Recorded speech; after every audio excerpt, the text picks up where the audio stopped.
There are places we venture for relaxation, for reprieve, for a brief escape from the grind of daily life.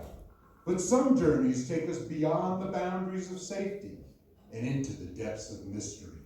Tonight, aboard a ship cruising the ocean's vast expanse, we step into Cabin B13, a room where shadows linger and secrets refuse to stay hidden.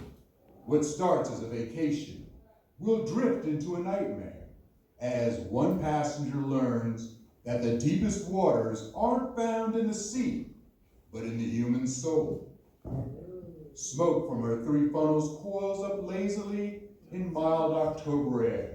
You can see the decks white and shiny like shoeboxes, and the string of lights along them, and the band standing by on A deck.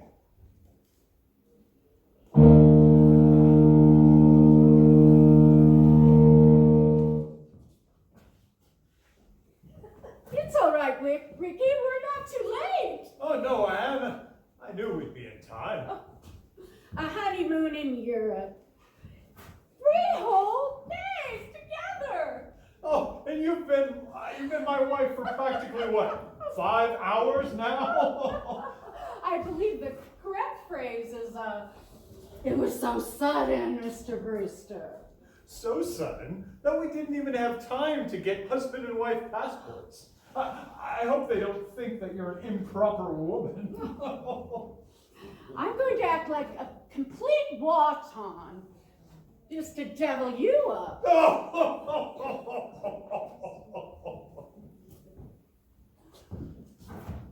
Oh, what about our tickets, honey? Keep your ticket. The cabin steward will be by when he picks up our luggage, and he'll collect it then. What about the money? Oh, man. $10,000? I don't know. I'm a little bit nervous about this. Maybe we should drop it off at the purser's office for safekeeping.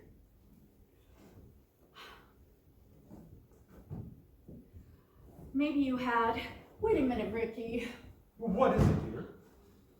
Well, do you mind if we just stand here for a second before we go up the gangplank? You're not ill, are you? Well, no, but I'm getting over brain fever. I know, dear. You see, Ricky, I ought to be eager and excited like those people up there, but suddenly you get fancies, queer fancies.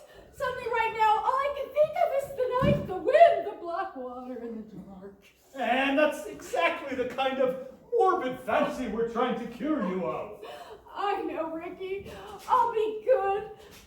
I'm just thinking of that story. What story? Oh, never mind. It doesn't matter. Which way do we go? Up the gangplank, through that door there. Then down to the B deck. No more horrors, honey. Do you understand me?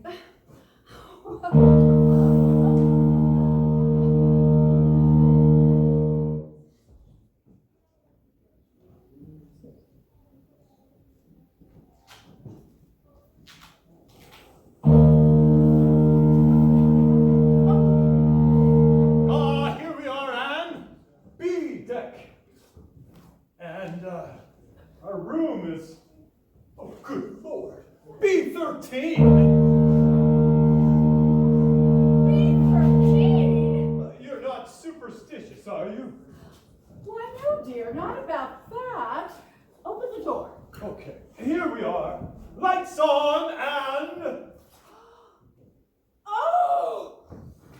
It's beautiful, darling! What a beautiful cabin! Oh, the best I could get, dear, and it looks like the steward has dropped off our luggage. And you'll find a gift of fruit and books from your humble servant. Oh, you are nice to me. I'm feeling much better now, Ricky. I'll be all right, darling. Well, of course you will, but you won't find any detective novels among those books. Please, Ricky! Those things are fine for presidents and college professors, but they're straight poison for you. You will read love stories and you'll like it. You know, Ricky, I keep thinking about that story I mentioned. What story, dear? It's that old one. You probably know of it, but it's new to me. A woman and her daughter arrive in Paris and go to a hotel. Oh, yes. The old Paris exposition story. Yes, that's right. The daughter goes out, and when she returns, the mother has disappeared. And even though hotel room isn't the same, the proprietor of the hotel swears that the girl came alone. And that there never was a mother. The whole room is different, and when she goes back to look at it, it's the same. Anyway, the girl goes to the police, and they won't believe her. And she's nearly crazy, of course. And it turns out her mother caught the bubonic plague. And they were hushing it up so that the visitors wouldn't take off and not come here. Anne, you've got to stop this kind of talk. I know, but imagine being in a situation like that, with all those queer eyes staring at you, wondering if you've lost your reason, wondering if your brain has cracked, and the whole world might dissolve and... Listen! All ashore that's going ashore! All ashore that's going ashore! All ashore that's going ashore! That's the last call, Anne. We'll be underway any minute now. Oh, you know, Ricky, I would like to see the skyline and the Statue of Liberty and the rest of it. Can we stay a little longer? Why don't you go and see it? Go out and on the deck, on B deck. I'll go to C deck, and I will deliver this money to Purser's office. But I don't want you to leave me. Now, look here. You don't really think I'm going to disappear, do you? I suppose I don't really. When I get these ideas, I can't think of anything else, Ricky. And I wish you'd want me. Ow! I'm not going to kick you, Anne. I just wish you'd stop being afraid. You certainly won't disappear on a crowded ship with people everywhere. And as for me, I defy Harry Houdini himself to make me vanish. Don't talk like that. I'm not going to vanish, and neither are you, dear. Now, run along, and I will come get you as soon as I can. All right. I'll be good, Ricky.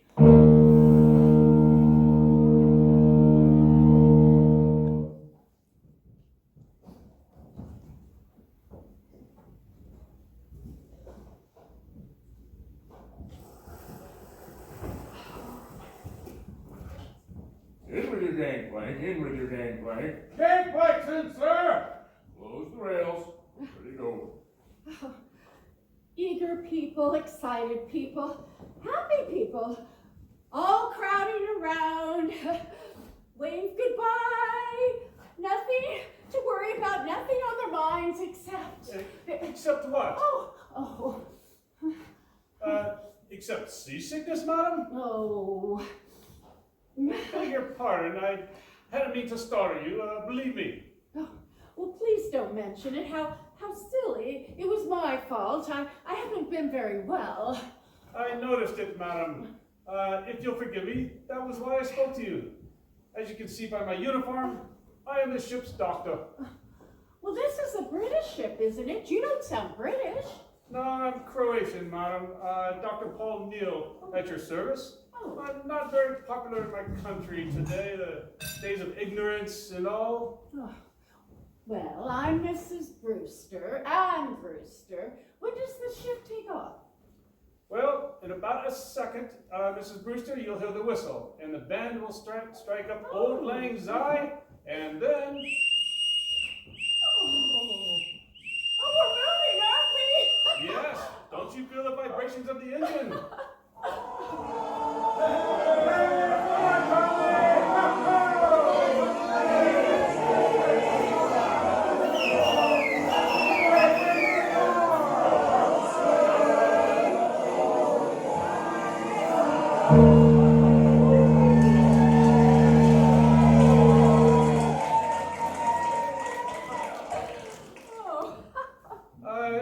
imagine this is not your first crossing, madam. Oh, I'm afraid it is, Dr. Neal.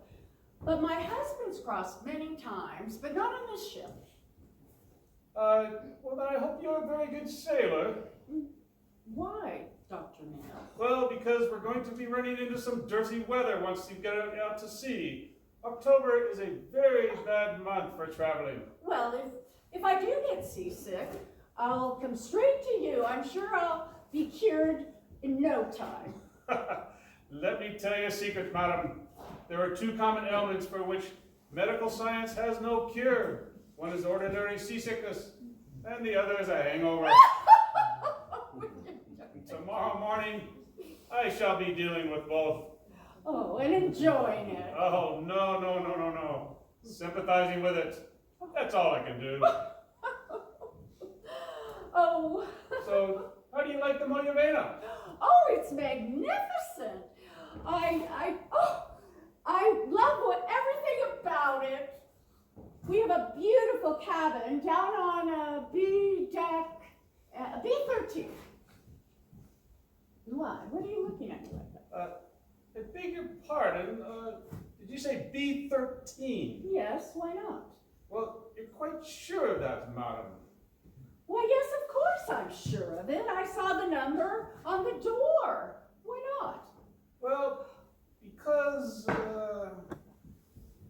Go on, Dr. Neal. Because there's no such cabin aboard this ship.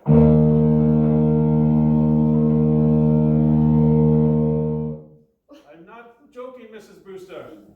You see, some people are superstitious. Many ships like this, they omit the number 13 on each deck. You must have been mistaken. Oh, what are you trying to tell me? Do you think I saw all that and it didn't exist? Well, no, Mrs. Brewster, not at all. I only thought that... Oh, then come along with me. I'll show you, I'll prove to you that there is a number 13. Will you come along? Oh, quite yes, Mrs. Brewster. I think perhaps I should escort you.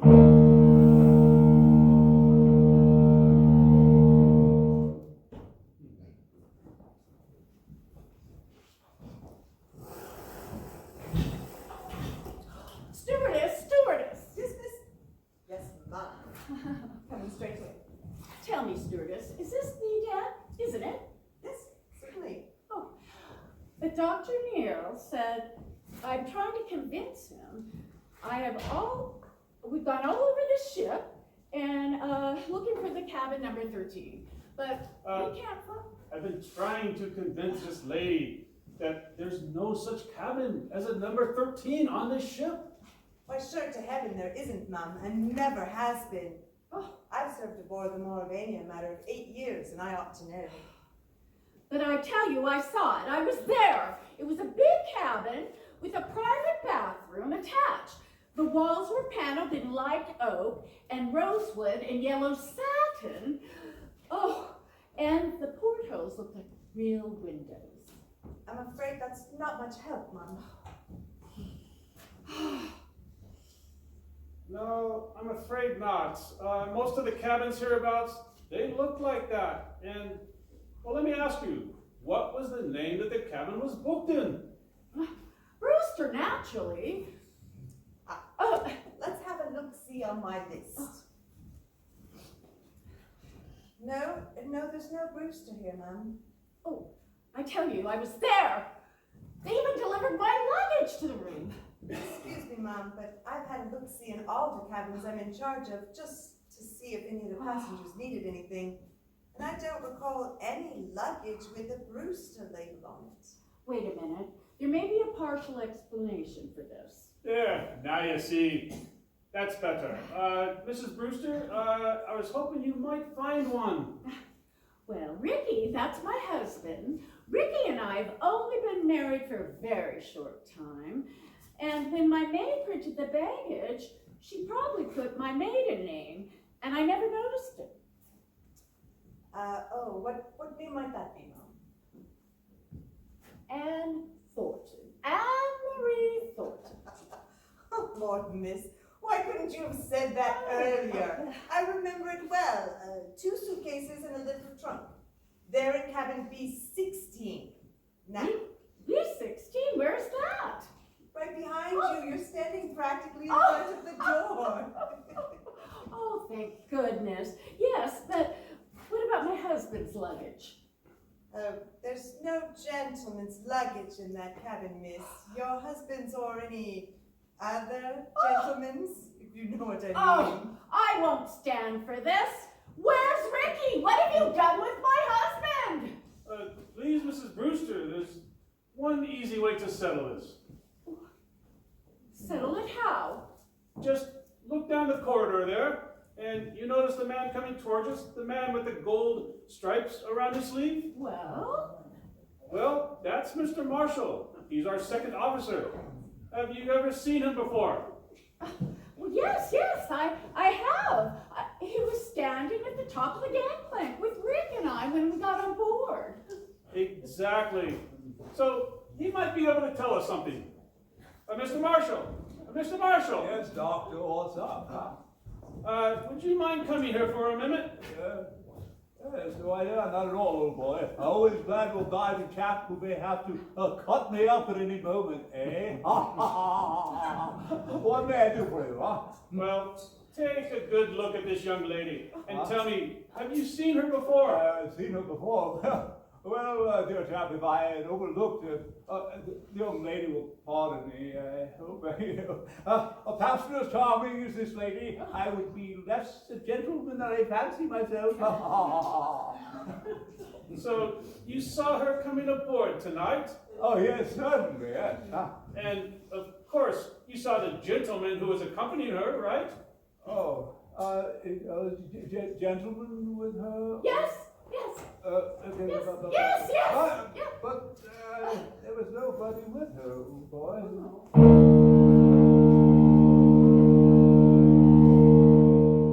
You're quite certain of that, Mr. Marshall? My dear doctor, she was the last to come aboard. I'll take my Bible oath that there was no other passenger with her, or ahead of her, or behind her, if it comes to that. Oh, you're lying. Please, Mrs. Brewster, lower your voice. Well, I know what it is. It's that old Paris trick, like in the story, but you won't get away with it. Do you hear? Now, look here, madam. I'll go to the purser. I'll go to the captain. Dear Father in heaven, won't anybody help me?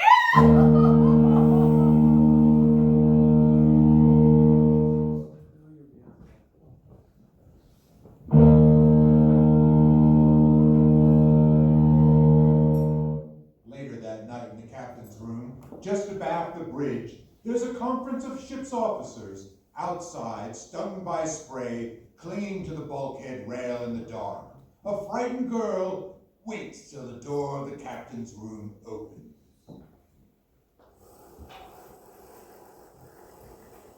Will you bring your young lady in, Dr. O'Neill, and close the door? Yes, sir. Here we are. This is Captain Wainwright. Now, just tell your story straightforwardly, and please don't excite yourself. Okay. Well then, maybe we can get some decision into this matter. You sit here beside my desk, Mrs. Thornton. My name is Brewster, Captain. Mrs. Ann Brewster. Whatever you say, Mrs. Brewster. Thank you very much, Captain. I might tell you, ma'am, I've got a lot on my mind already. My first officer comes aboard with an attack of the flu. I'm facing an equinautical gale, short-handed, and now this has to happen on top of it. I'm terribly sorry. I can't help that, Captain. But I want to know what you've done with Ricky. Just one moment, please, while I get this straight. By this time, I understand you, yourself, have personally interviewed practically every passenger aboard this ship. Is that true? Yes, that is true. But your alleged husband is not here. Is that true? Yes, that's true, but I don't know where he is.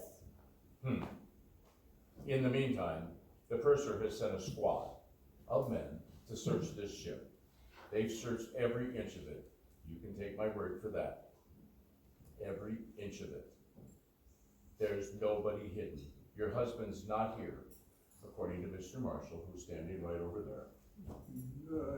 I see him. Hang it all, Miss Thornton. You needn't glare at me. We couldn't see the chap that wasn't there, now, could we? Be quiet, Mr. Marshall. Oh, yes. Now, I'm not unreasonable, Mrs. Brewster. I think you'll admit that what can I do? What can I say? Can you offer any proof that this husband of yours ever existed? Proof? Yes, of course I can. Excuse me for interrupting, but would you mind, Captain, if I asked a question or two? No, go ahead, Doctor. I'll tell you, I'm going daft myself. If you were married, Mrs. Brewster, you must be carrying a joint passport with your husband and wife. Now, where is that? There wasn't any time. We carried our own passports. I see. But still, there must be someone back in America that can confirm who you say you are. If we get in touch by radio telephone, your parents, for instance. I don't have any parents. They're dead. What about relatives then, or a guardian? My guardian is my trust company. The administrators don't even know I'm married. But somebody must have performed the ceremony of marriage. The parson, the justice of the peace. Yes, of course. But, oh, I can't remember the name of the town. You don't remember the name of the town? Wait, hold tight to your chair. Mrs. Brewster, the ship's gonna pitch again. How's the glass looking, Mr. Marshall? The barometer is rising, sir. The weather won't hold long. We shall see fog before morning. We're in a fog right now, if you ask me. This lady says she...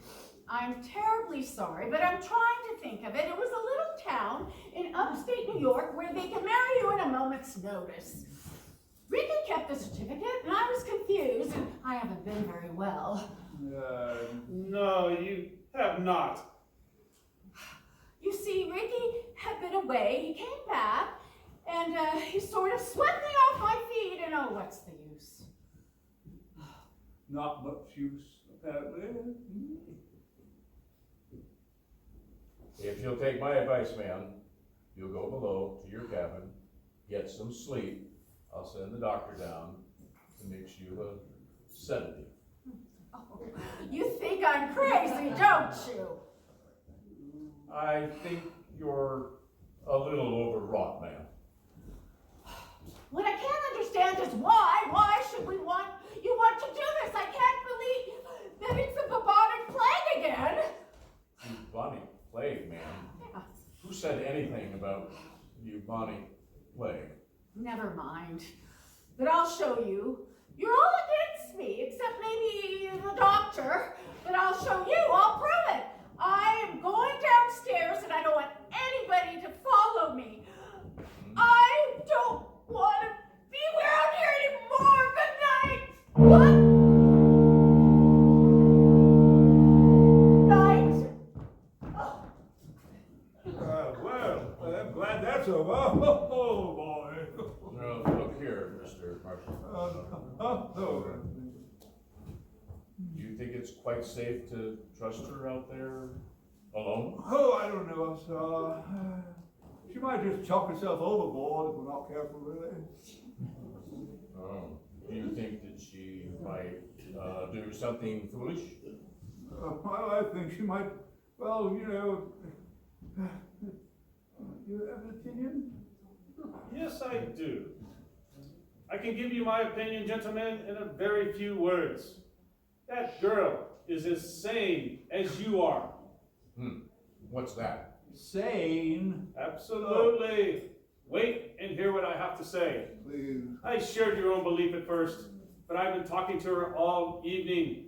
I've heard her whole story, and there's not a psychopathic trait in her nature. She firmly believes in this husband. Yes, Doctor. A lot of people firmly believe they're Napoleon. But they get tossed in the loony bin just the same. Boop. This matter is not a joke, Mr. Marshall. I tell you, this man exists, or he did exist. What do you mean, Doctor? Did exist? Well, suppose he had been murdered. Perhaps he had been murdered and thrown overboard. Murdered. Thrown overboard. If you remember, Richard Brewster was carrying a very large sum of money in cash, his wife's wedding gift, practically her entire inheritance. He meant to go to the purser's office, but he never got there. The money might have been a great temptation. To who?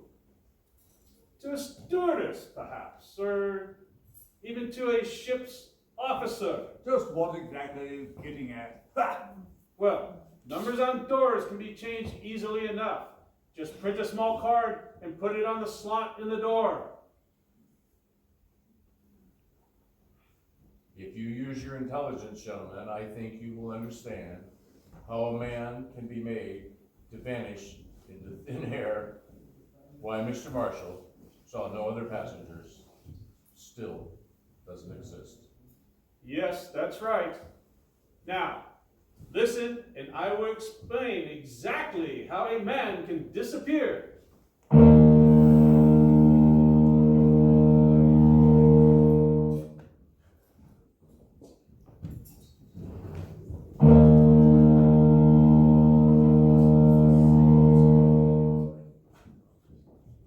In the morning, 4 o'clock, the hour of suicides and bad dreams. The gale has subsided. The sea is calm. The SS Morvania creeps blindly at barely 8 knots through a thick and strangling fog. The whole ship is dark and sealed, up in sleep. There's no sound in all that mournful dimness, except when the foghorn cries out a warning overhead. Even cabin B-16 is dark. Anne Brewster, still fully dressed, lies restlessly, with her head almost against the phone. Well, oh, I thought I heard. Oh, telephone. Yes? Hello? It's me. Take it easy now. Ricky, where are you? Quiet. Keep your voice down. Where are you, Ricky? What happened? What happened? Are you hurt? Oh, no, I'm not hurt, but he nearly got me. Who nearly got you? Listen, dear, I can't explain over the phone, and I don't dare go down there. Oh. Can you meet me on deck? Yes, of course. Where? Do you know the boat deck? Boat deck? Which one? It's the top deck, the one where all the lifeboats are slung. Oh, yes, I know it. Well, go to the starboard side. Oh, yes? That's the right side facing forward. Find the 4th lifeboat from the aft companionway. Yes? There's a thick fog. Nobody will see us. Oh, Ricky? Ricky? Oh, what is it, Ricky?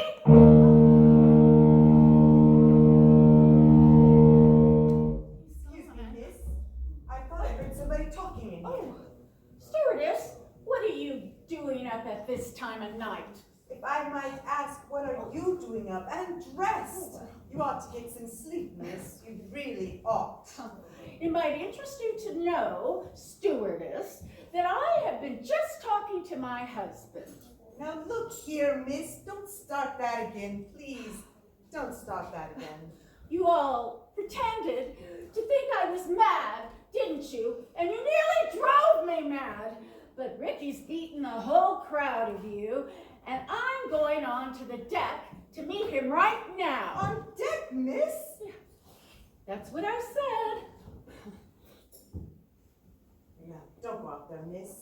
Not in the state of mind you're in, and the fog's so thick you can hardly see your hand in front of your face. Stand away from the door, please. Suppose, miss, I don't want to let you go out there. Oh, I don't think it would matter much. You probably heard mad people are 10 times the strength. And I'm stronger than you anyway. Miss, I'm not begging you. Just stay here. Don't go out there on that deck. Stand away from the door! Ah!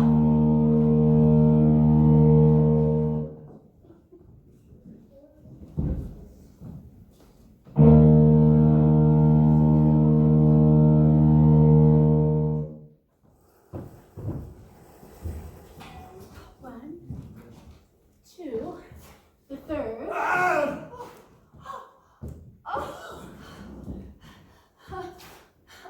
Yes, Ricky? Ricky, darling, where are you? I'm here. Tuck your head under the lifeboat. Here, take my hand. But isn't it horribly dangerous out on the edge? There's no railing along the side of the ship. Don't worry, Anne. I won't let you fall. Oh, look out! If you went overboard here, well, we're well aft, near the propellers. The suction would surely carry you into the propeller blades and...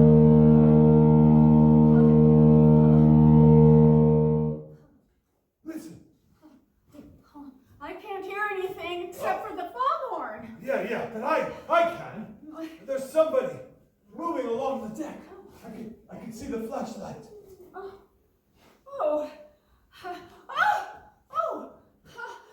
Dr. Neal! What are you doing here? You're quite right, my friend. You can see a flashlight in the fog moving along the deck.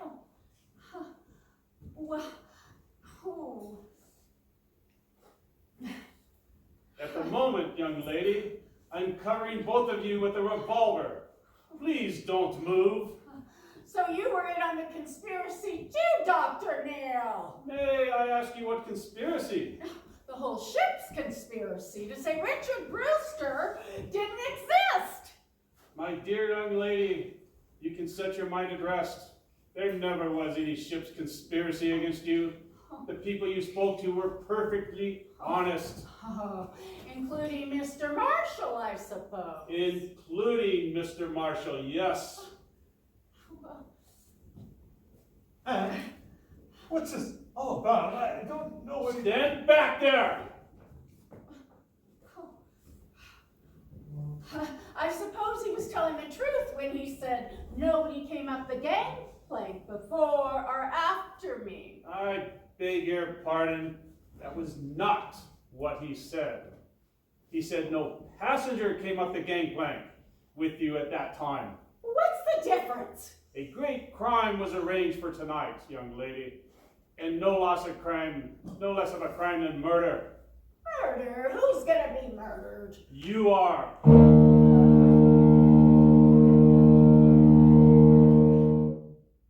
What? That, I repeat, is the scheme. But there was no conspiracy, and only one criminal. And who is the criminal? The criminal is that man standing beside you, your so-called husband.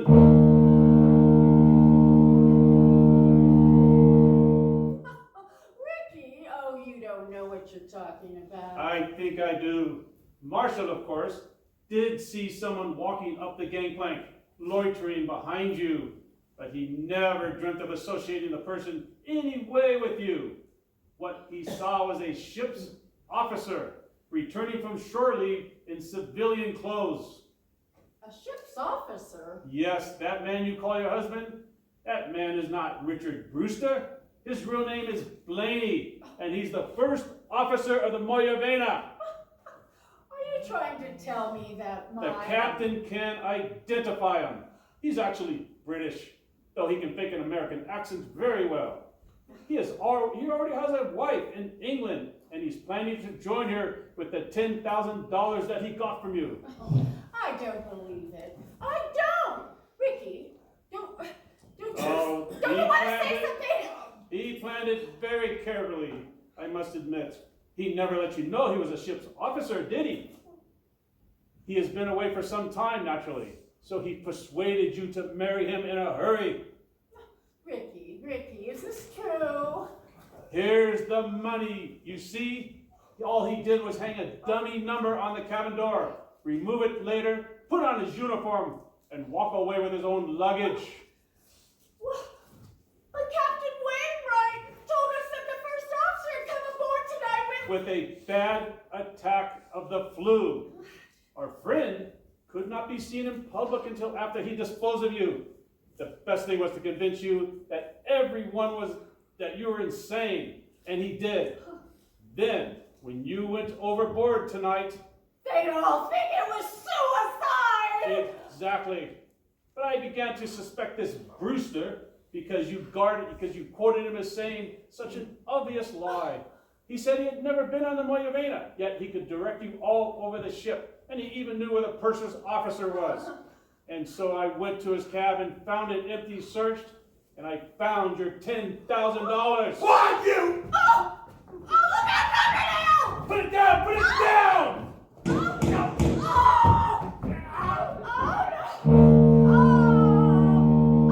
He's overboard! You shot him! You shot him! Those shots, my dear, never touched him. Never touched him! No. The weight of the iron that he was carrying carried him backwards and over and into the water. It was the weight of the iron that he was going to use to sink your body. Oh, but they'll pick him up, won't they? They'll stop the ship and... Oh! Ricky! The propellers! The ship propellers! Yes, they suck you under.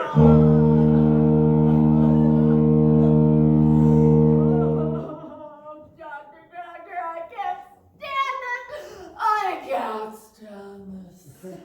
It won't be easy, my dear.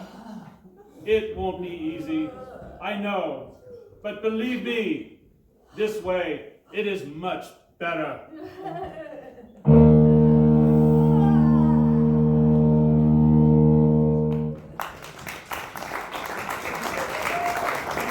So closes cabin B13. We'll be right back with Sorry.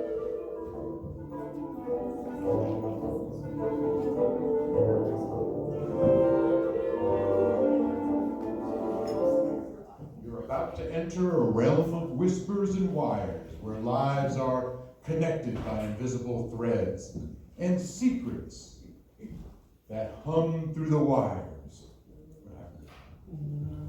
Tonight we find ourselves in the dark confines of a bedroom where a woman hears more than she was ever meant to. Her world, a fortress of comfort, will unravel with each desperate call. This is a story of fate, fear, and the fragility of isolation. Tonight, we dial into the unknown.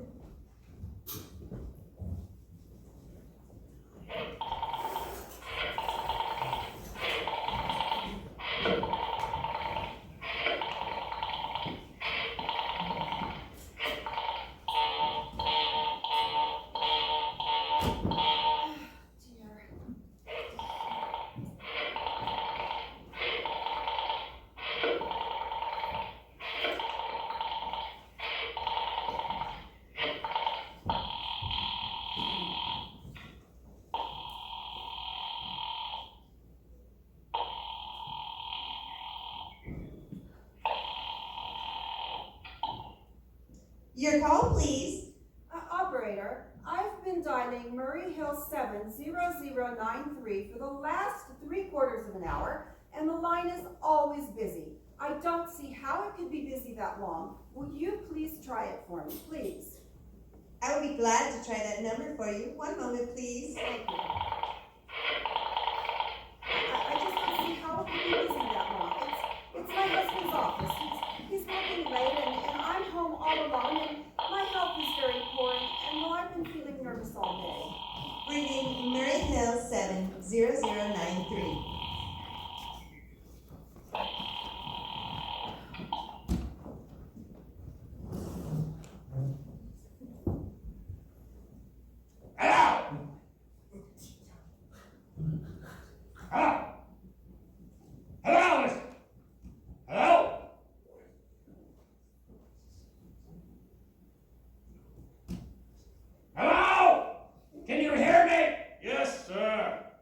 This is George speaking.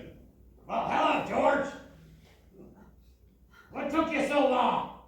Well, hello? Who is this? What number am I calling, please? I'm here with our client. Oh, good. Is everything okay? Is the coast clear for tonight? Yeah, George. He says the coast is clear. Okay. Where are you? I'm in a phone booth, don't worry. Very well. You know the address, right? Yeah. At 11 o'clock, the private patrolman goes around to the bar on 2nd Avenue for a beer.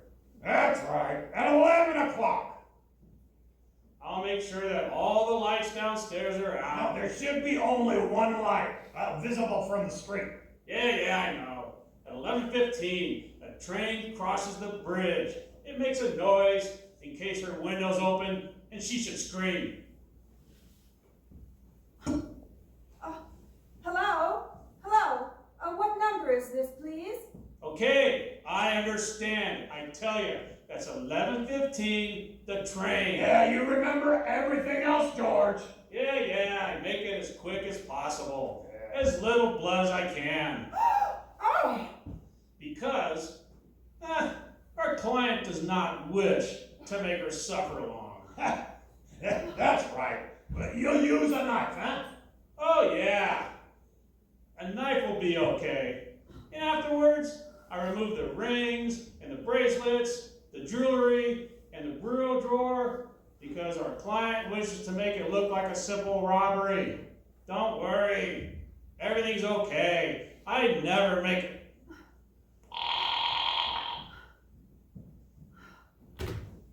Oh, how awful. How unspeakably awful.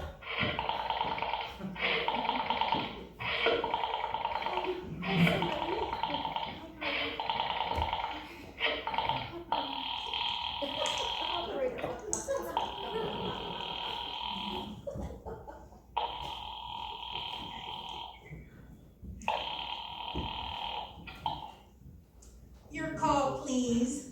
Operator, I've just been cut off. I'm sorry. What number were you calling? Why, well, it was supposed to be Murray Hill 70093, but it wasn't. Some wires must have gotten crossed. I was cut into a wrong number and, well, I've just heard the most dreadful thing. Something about a murder, and operator, you simply have to trace that call. I beg your pardon. May I help you? Well, I know it was the wrong number, and I had no business listening, but there were these two men. They were cold-blooded fiends, and they were going to murder somebody. Some poor innocent woman who was all alone in her house near a bridge. And we've got to stop them. We've just got to. What number were you calling, please? Well, that doesn't matter. It was a wrong number, and you dialed it for me. And we've got to find out what it was immediately. What number did you call? Why are you so stupid? What time is it? Do you mean to tell me you can't find out what number that was? I'll connect you with the chief operator. I think this is perfectly shameful. Now look, it was obviously a case of some little slip of the finger. I told you to dial Murray Hill 70093 for me. You dialed it, but your finger must have slipped, and I was connected with some wrong number. I can hear them, but they couldn't hear me. Now, I simply fail to see why you couldn't just make that same mistake on purpose. Why couldn't you dial Murray Hill 70093 in the same sort of careless way you just did? Murray Hill 70093? Yes. I'll try to get it for you. Well, thank you.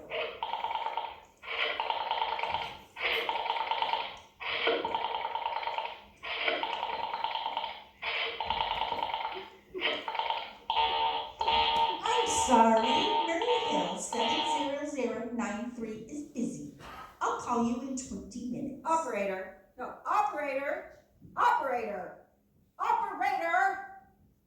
Your call, please. You didn't try to get that wrong number at all. I asked you explicitly to dial that number. but incorrectly. I'm sorry, what number are you calling? Can't you for once just forget about what number I'm calling and do something for me? Now I want you to trace that call. It's my civic duty and it's your civic duty to trace that call and apprehend those dangerous killers. And if you don't, I will connect you with the chief operator. please.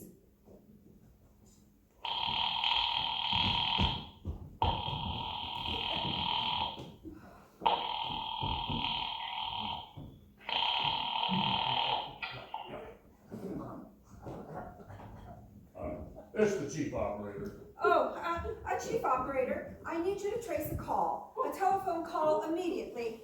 I don't know where it came from or who it was, but it's absolutely necessary that it be tracked down. Well, because it was about a murder. It was about somebody planning a terrible, cold-blooded murder of a poor innocent woman tonight at 11:15. I see. Well, can you trace it for me? Can you track down those men? I'm not certain. It depends. Depends on what? Depends on whether the call is still going on. If it's a live call, then we can trace it on the equipment.